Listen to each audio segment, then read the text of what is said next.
আসসালামু আলাইকুম। তৈরি করে দেখাবো স্ন্যাক্স রেসিপি রমজান স্পেশালের।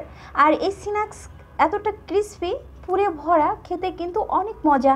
আর এই স্ন্যাক্সটা ডিপ ফ্রিজে সংরক্ষণ করে রাখতে পারেন 1 মাস মতো।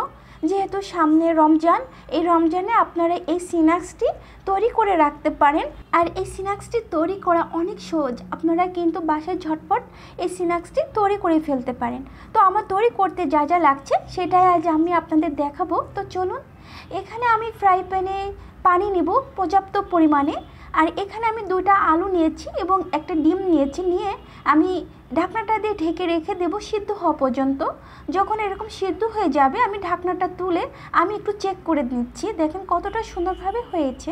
আর এদিকে একটি মিক্সিং বোলের মধ্যে 1 কাপ আটা নিব আর সামান্য লবণ দিব এবং রান্নার রেগুলার তেল দিয়ে হাতটা দিয়ে ভালো করে শুকনো উপকরণগুলো মিশিয়ে নেব এবং অল্প অল্প করে পানি অ্যাড করে আমি একটি টাইট ডো তৈরি করে নিতে হবে। তো আমি এইভাবে টাইট একটা ডো তৈরি করে নিয়েছি। আর এটা আমি সাইড করে রেখে দিব। একটি মিক্সিং বোলের মধ্যে আমি আটা নিয়েছি, নিয়ে এখানে আমি পানি অ্যাড করে নেব অল্প অল্প করে। নিয়ে এরকম পাতলা একটি ব্যাটার তৈরি করে এটা সাইড করে রেখে দিব। আর এইখানে আমি মিক্সিং বোলের মধ্যে 2টা আলু এবং ডিমটা আমি ভালো করে ম্যাশ করে নিচ্ছি কাঁটা চামচের সাহায্যে। আর এখানে গরম মশলার গুঁড়া দিয়ে দেবো 1 চা চামচ, চিলি ফ্লেক্স দিয়ে দেবো 1 চা চামচ, ধনিয়া গুঁড়া দিয়ে দেবো 1/2 চা চামচ, লবণ স্বাদ মতো এবং রসুন কুচি, পেঁয়াজ কুচি দিয়ে দেব। আর এখানে অ্যাড করছি কাঁচামরিচ কুচি, আপনারা আপনাদের পছন্দ মতো দিবেন। আর এখানে অ্যাড করব গাজর কুচি দিয়ে এখানে আমি টমেটো কুচি দিচ্ছি, আপনারা আপনাদের পছন্দ মতো সবজি অ্যাড করে দিবেন। আর দিচ্ছি নুডলসের মশলা 1 প্যাকেট দিয়ে আমি ভালো করে কাঁটা চামচের সাহায্যে ম্যাশ করে নিচ্ছি। তো এরকম ম্যাশ করা হয়ে গেছে, এটা আমি সাইড করে রেখে দেব। এখানে আমি ছোট একটি লেচি নিয়েছি, এই লেচিটা আমি এখন রুটির মতো বেলে নিব। এখানে একটু আটা দিয়েছি, আটা দিয়ে আমি ভালো করে এরকম পাতলা করে রুটি বেলে নিচ্ছি। আর এই রুটিটা কিন্তু এমনই পাতলা হবে, আমি দেখাচ্ছি কাছ থেকে, দেখেন এরকম পাতলা হবে। তো আমি একটি ফ্রাই প্যানে এইভাবে ছেঁকে নেব, এই পাশে 1 সেকেন্ড আর এই পাশে 1 সেকেন্ড করে আমি ভেজে নিয়ে তুলে নিচ্ছি। আমি দেখাচ্ছি কাছ থেকে যে দেখেন কতটা সুন্দর হয়েছে। এভাবে আমি সব রুটিগুলো ছেঁকে নেব। তো রুটিগুলো আমার এভাবে ছেঁকে নেওয়া হয়ে গেছে। সকালের ব্রেকফাস্টের জন্য আপনারা যদি এই রুটিটা 1 মাসের সংরক্ষণ করে রাখেন তাও কিন্তু ভালো থাকবে নর্মাল ফ্রিজে।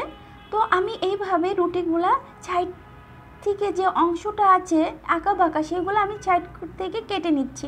আর এভাবে মাঝখান থেকে কেটে আমি এভাবে কোন ডিজাইন করে নিচ্ছি। আমি যেভাবে একদমই সহজ কিন্তু এই ডিজাইনটা করা। আর যে ব্যাটারটা তৈরি করেছিলাম সেই ব্যাটারটা দিয়ে আমি মুখটা এইভাবে 5টা ছিল করে নেব, যাতে তেলে দেওয়ার সময় মানে ভাজার সময় যাতে না খুলে আসে। এই জন্য আমি ব্যাটারটা দিয়ে এইভাবে মুখটা ছিল করে নিচ্ছি। নেওয়ার পরে এখানে আমি যে পুরটা রেডি করেছিলাম সেই পুরটা আমি এর মধ্যে দিয়ে দিব।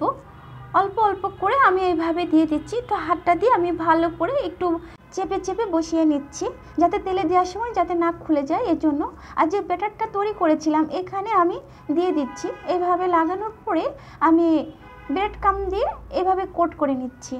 আর এখানে আমি সেমাই নিয়েছি, আপনারা আপনাদের পছন্দ মতো ডিজাইন করে নেবেন। আমি এইভাবে এই পুরের উপরে এই ডিজাইনটা আমি করে নিয়েছি সেমাইটা দিয়ে। তো আমি এইভাবে সব স্ন্যাক্সগুলো তৈরি করে নিয়েছি। এখন এদিকে একটি কড়াইতে আমি তেল গরম করে এই স্ন্যাক্সগুলো ভেজে নেব।